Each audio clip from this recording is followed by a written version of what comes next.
Remember Jenette Goldstein?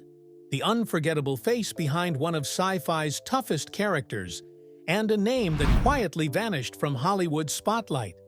From movie sets to a completely unexpected new career, Jennette didn't disappear. She transformed. Join us as we reveal what became of Jennette, and wait until you see her today. A non-traditional upbringing. Jenette Goldstein was born on February 4, 1960, in Los Angeles, California. She grew up in a Jewish family, surrounded by the diverse and artistic culture of Southern California. Her parents were passionate about creativity and encouraged curiosity from an early age. While not much is widely known about their specific professions, what's clear is that they exposed her to a world that valued ideas, art, and imagination. Books, music, and movies were a part of daily life. Conversations at home often revolved around creativity and the importance of staying curious about the world. Growing up in Los Angeles meant she was constantly surrounded by a mix of cultures and influences. The city's openness and energy left a deep impression on her. Her family's Jewish background added another layer to her sense of identity. It brought with it traditions, a strong sense of community, and a belief in perseverance and education. These roots shaped how she saw herself and how she related to others later in her career. From an early age, she understood that identity was something that could have many parts and layers. Her parents also loved to travel, and this gave Jennette a sense of how big and varied the world could be. Seeing different people, languages, and customs helped her develop empathy and curiosity. These experiences were not about luxury, but about learning. She saw how people lived, how they expressed themselves, and how culture shaped behavior. That early exposure to difference and diversity later became one of her greatest strengths as an actress. The ability to step into someone else's world with honesty and understanding. Los Angeles in the 1960s and 1970s was a city of constant change. It was glamorous, gritty, and multicultural all at once. For Jennette, growing up there meant constantly observing different ways of life. She saw both the beauty of diversity and the tension that sometimes came with it. Her neighborhood, schools, and friendships reflected this mix. She often found herself moving between worlds. At home, she was part of a close-knit Jewish family, and outside, she was surrounded by an endless variety of people, accents, and backgrounds. This early balancing act gave her a natural ability to adapt, a skill that would later serve her in acting, where she would become known for complete transformations. During her teenage years, Jennette's curiosity about identity became personal. She was fascinated by how people could change their appearance, and how clothes, expressions, and posture could tell a story. She loved dressing up, experimenting with looks, and pretending to be different people. These weren't just games. They were her first steps toward performing. She wasn't interested in being pretty or standing out for her looks. She wanted to transform and understand people from the inside out. At school, she was drawn to creative spaces. Theater classes became a natural outlet. She liked how acting let her explore emotions and perspectives she didn't experience in her own life. It wasn't about fame or applause, it was about discovery. Friends and teachers noticed that she had a grounded, authentic quality on stage. Even at a young age, she seemed less like a performer and more like a person who lived each role truthfully. Her natural empathy, shaped by her upbringing, made her believable no matter what character she played. Jennette's early interest in performing became more serious in high school. She took acting classes, read plays, and studied classic films. Old Hollywood fascinated her, not the fame, but the discipline and artistry behind it. She admired actors who could completely lose themselves in a part, especially those who were known for character work rather than leading roles. Names like Bette Davis, Katharine Hepburn, and Dustin Hoffman stood out to her because they played complex, flawed people rather than idealized heroes. As Jenette Goldstein grew from a curious child into a focused young artist. Her roots in Los Angeles' cultural mix and her fascination with identity built the foundation for everything she would later do, from becoming Private Vasquez to founding her own business. And soon, her talent for transformation would take her somewhere completely unexpected. The unexpected acting path. After finishing high school, Jenette Goldstein knew she wanted to act, but she didn't want to just chase fame. She wanted to understand the craft deeply, how to create real, believable people on stage and screen.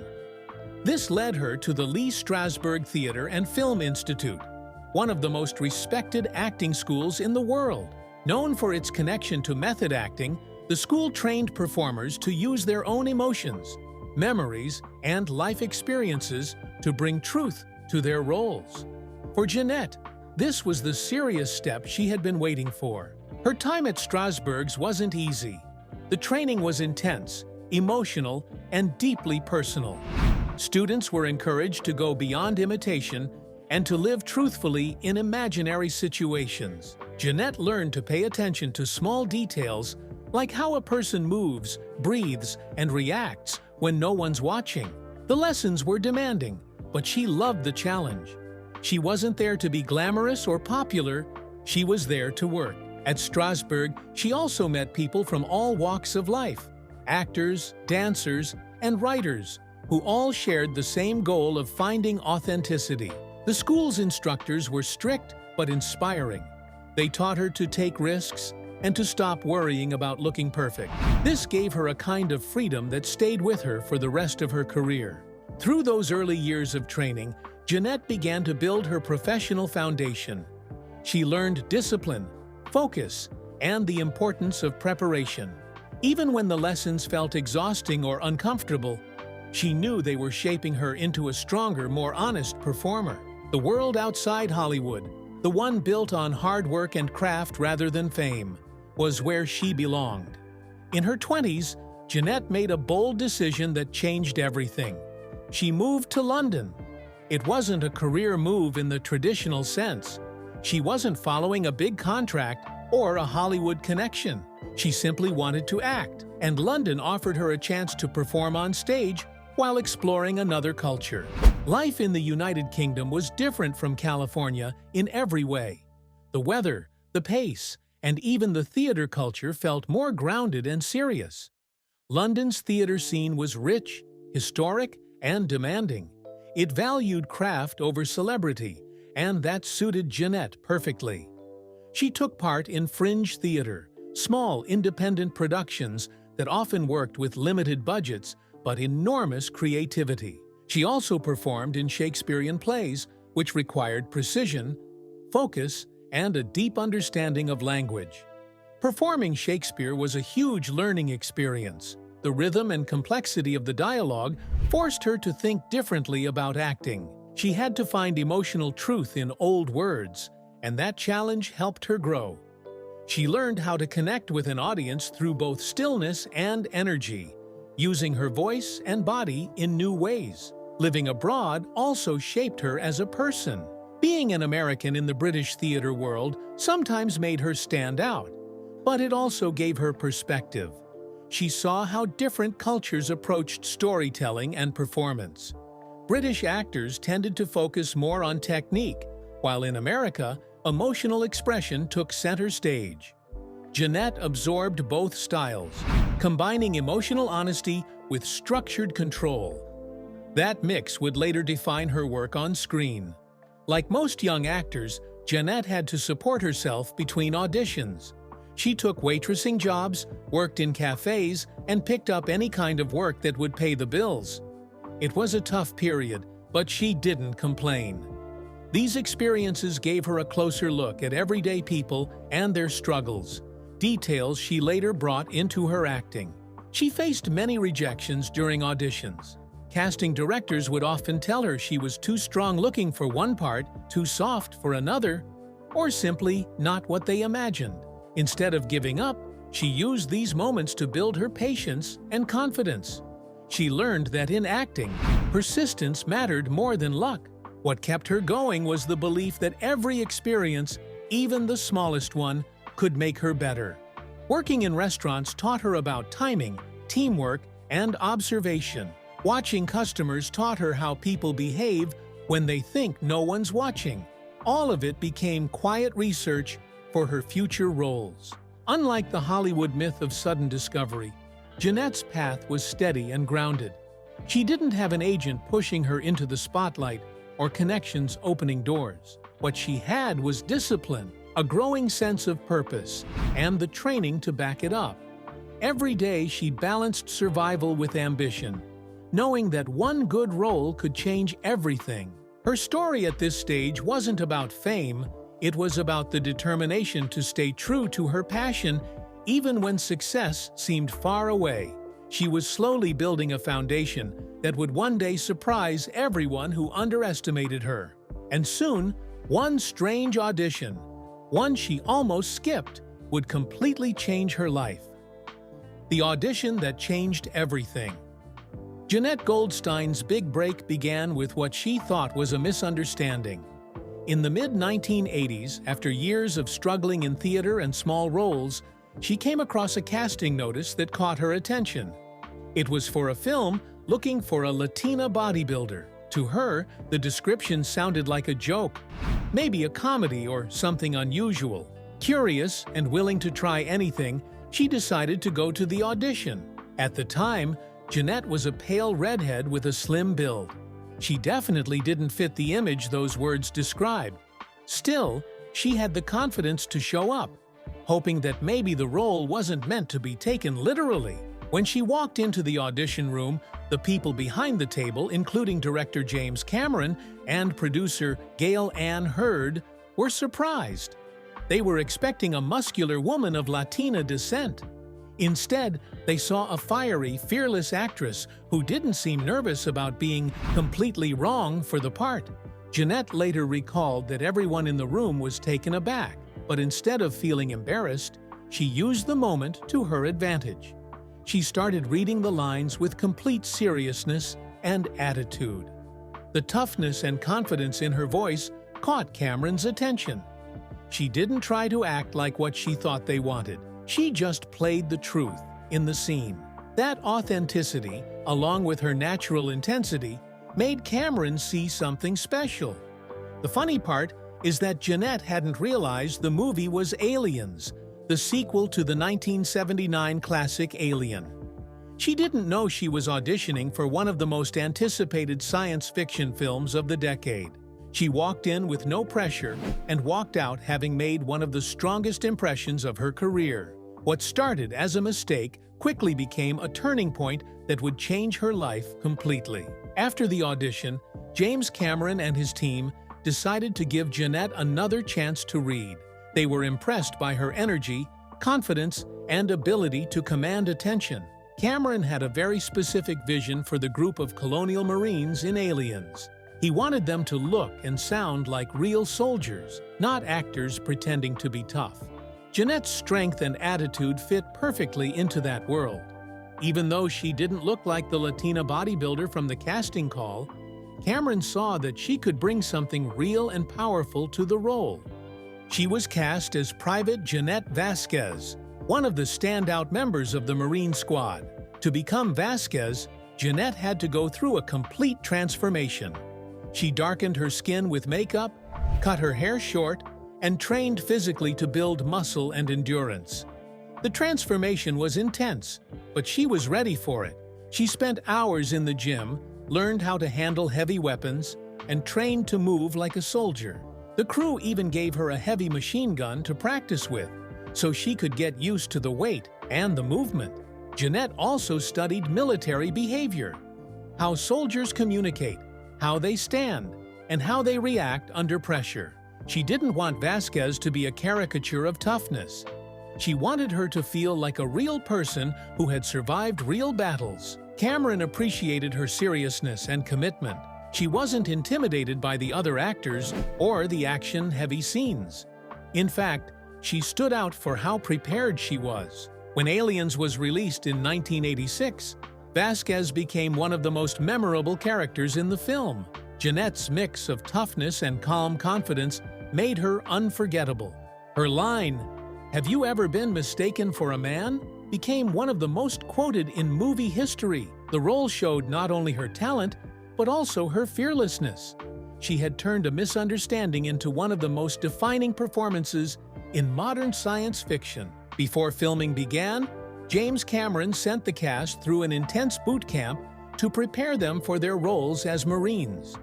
He wanted the actors to bond like real soldiers and to build physical and emotional stamina. The training was led by real-life military consultants who pushed them through drills, obstacle courses, and teamwork exercises. For Jennette, it was both exhausting and exciting. It gave her a sense of discipline and unity with the rest of the cast. Cameron encouraged the actors to personalize their gear and create backstories for their characters. Jennette decorated Vasquez's armor with the words "Adios," a small detail that added to the realism. She also came up with ways to show Vasquez's personality without words, through posture, facial expressions, and quick reactions. The cast spent weeks building trust, learning to rely on each other the way real Marines would. By the time filming started, the group felt like a real unit. Shooting aliens was tough, but the preparation paid off. The film's tension, teamwork, and realism came directly from the cast's shared experience. Jennette held her own in scenes with seasoned actors, and even in the physically demanding action moments. For an actress who once thought she was auditioning for a small, funny role, it was a complete transformation and a breakthrough that would make her name known around the world. Her performance as Vasquez made her unforgettable, but what came next proved that she wasn't a one-role wonder. She was just getting started. Birth of a sci-fi icon. When Aliens hit theaters in 1986, audiences were introduced to Private Jennette Vasquez, a tough, fearless colonial Marine who immediately stood out. Played by Jenette Goldstein, Vasquez wasn't just another soldier in a sci-fi film. She was something different. She was strong, calm under pressure, and completely unafraid to stand her ground. Yet beneath all the armor and toughness, there was a quiet humanity that made her more than just a fighter. Jennette said later that she wanted Vasquez to feel real, like someone who had lived a hard life and earned her place among the soldiers. She studied how real service members moved and spoke. She focused on body language, the way Vasquez carried her weapon, the way she scanned her surroundings, and even the way she sat. Every move felt natural. Her calm expression and short, focused bursts of emotion made the character believable. When Vasquez smiles or jokes, it feels earned, not forced. Her physical transformation also helped define the role. With her tan skin, cropped hair, and muscular build, Jennette disappeared into the part completely. Most viewers had no idea she wasn't Latina until years later. What made Vasquez memorable wasn't just her look. It was the way she embodied resilience and courage. She was one of the first female action characters in sci-fi who didn't rely on glamour or romance to stand out. She belonged on that battlefield as much as anyone else. When Aliens was released, Vasquez became one of the film's biggest surprises. Critics and fans praised Jenette Goldstein's performance for its intensity and realism. She wasn't playing a sidekick or a background character. She was a vital part of the Marine unit. Reviewers noted how she gave the movie emotional balance. Even though Sigourney Weaver's Ripley was the lead, Vasquez brought a different kind of power, a grounded physical presence that added weight to the team's chemistry. Audiences connected with Vasquez instantly. Many fans saw her as a symbol of strength and bravery. She wasn't the usual female character that Hollywood offered at the time. She didn't scream or wait to be rescued. She fought back, and she fought hard. She carried a massive gun, faced monsters head-on, and sacrificed herself rather than back down. For many viewers, that made her unforgettable. Over time, however, discussions about the role became more complex. Some people questioned the casting choice, pointing out that Jenette Goldstein, a white Jewish actress, was playing a Latina character. In the 1980s, Hollywood often used makeup and accents to create ethnic roles rather than hiring actors from those backgrounds. Jennette herself later spoke openly about the subject. She explained that at the time, she didn't think much about the cultural aspect. She approached Vasquez as a character, not a stereotype. But as conversations about representation grew in later years, she acknowledged the importance of more accurate and inclusive casting. Despite the controversy, most critics agree that her performance itself was honest and respectful. She didn't play Vasquez as a joke or a caricature. She portrayed her as a real, layered person, a soldier defined by skill, courage, and loyalty. That sincerity is part of why Vasquez remains iconic decades later. People may debate the casting, but few question the impact of the character on audiences. Vasquez made Jenette Goldstein a cult favorite, and what came next proved she could keep transforming again and again, both on-screen and beyond it. From Cameron's muse to Hollywood's specialist. After Aliens became a huge success, Jenette Goldstein earned a place among director James Cameron's trusted group of actors, performers he would bring back again and again for different roles. Cameron valued actors who could fully commit, handle difficult shoots, and disappear into their characters. Jennette fit that description perfectly. Her professionalism, intensity, and range made her one of his most reliable collaborators. Her next major appearance came in Near Dark, directed by Catherine Bigelow, who was married to Cameron at the time. Although not directed by Cameron himself, Near Dark featured several Aliens cast members, including Bill Paxton and Lance Henriksen. Cameron helped support the film behind the scenes, and it carried the same gritty tone and energy that he loved. Cameron later cast Jennette again in Terminator 2, Judgment Day, one of the biggest action movies of the decade.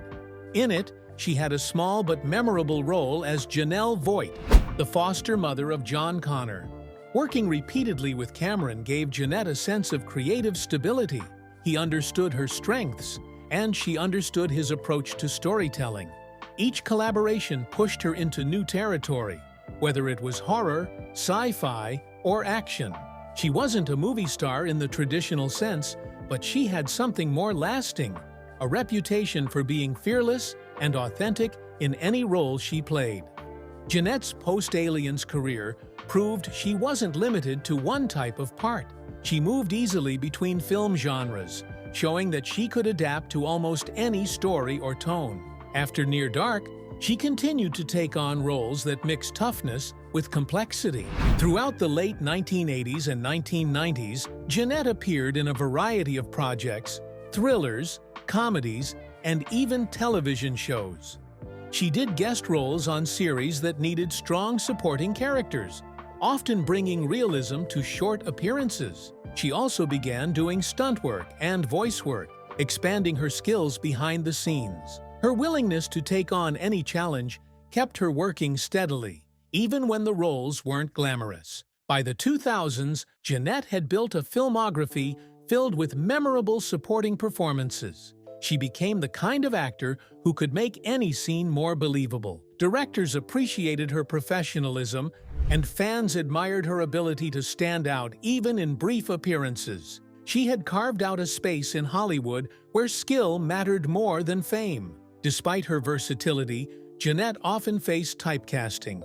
Hollywood saw her as the go-to performer for tough, intense, or ethnically ambiguous characters. After Vasquez, many casting directors offered her roles that fit a similar mold: soldiers, police officers, or women with hard edges. Some even wanted her to play other ethnicities, assuming she could pass for different backgrounds. While that typecasting limited certain opportunities, Jennette found a way to make it work. She understood that every role, even the ones built on stereotypes, could be deepened through performance. She focused on finding truth in each character, instead of worrying about image. This approach helped her avoid becoming a cliché. She brought dignity and detail to every role, whether she was a vampire, a cop, or a foster mother. Jennette's career during these years reflected her own resilience.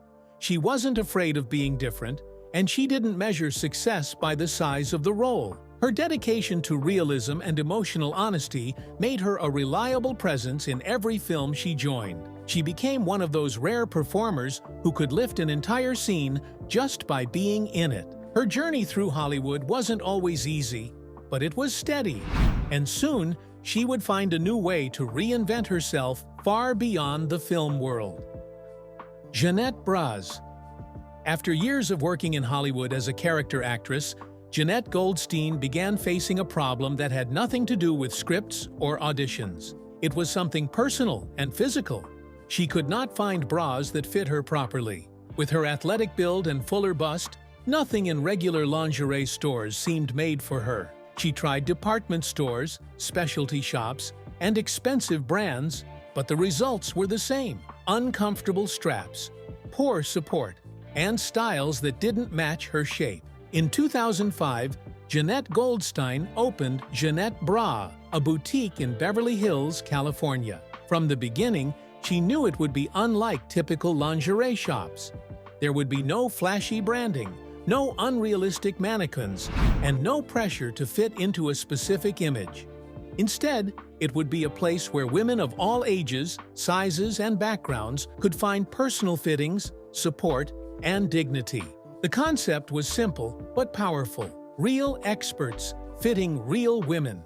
Jennette built her shop on the belief that most women had never been truly fitted for a bra in their lives. She hired trained fitters and personally learned the technical side: band sizes, cup structures, breast shapes, and support engineering. Her approach wasn't about selling, it was about solving a problem. Women weren't just customers. They were individuals who deserved comfort and respect. As the business grew, Jennette began speaking openly about body acceptance, confidence, and the pressure women face. She gave interviews not as an actress, but as a businesswoman focused on everyday challenges. She said clearly that she never opened her store to be trendy. She opened it because women deserved better. She talked about how society often teaches women to hide discomfort. Many lived for years thinking pain from clothing was normal. Jennette challenged that mindset. She believed that comfort should never be considered a luxury. It should be a standard. She also rejected the idea that age or body changes lessen a woman's worth. Whether someone was 20 or 70, small-busted or full-figured, they deserved to feel supported. Her store became more than a lingerie boutique. It became a space of education and empowerment. Fitters took the time to explain sizing, posture, and garment care. Women left not just with better bras, but with better understanding of their own bodies. Jennette often said that the goal wasn't to make women look different, it was to help them feel at ease in who they already were. Family life and partnership. Jenette Goldstein has always kept her private life away from the spotlight. She values quiet and normalcy outside her film roles. Though she built a public profile as an actress and entrepreneur, she intentionally made her family life something separate. Over time, she created a home with her partner and shifted many of her priorities toward family rather than the constant pace of Hollywood. Motherhood played a large part in this shift. Jennette has spoken in interviews about how becoming a mother changed the way she viewed work, time, and success. Instead of chasing new roles or bigger parts, she chose roles and work that allowed space for her home life. The step back from acting wasn't a retreat. It was a conscious decision to bring balance and meaning. For someone known for very strong and intense screen characters, her real-life choice to focus on family shows a different strength. The will to live a life on her own terms, not dictated by industry demands. Her preference has always been to keep her family out of the public eye. Unlike her on-screen personas, which were bold, exposed, and high-profile, her real life remained low-key. She rarely gives interviews about personal details, and social media posts tend to show brief, warm glimpses rather than deep personal stories. That contrast between Jennette the actress and entrepreneur and Jennette the person at home are purposeful. She wants her home to be her refuge, not an extension of her roles. By making family a priority, Jennette also models a kind of authenticity.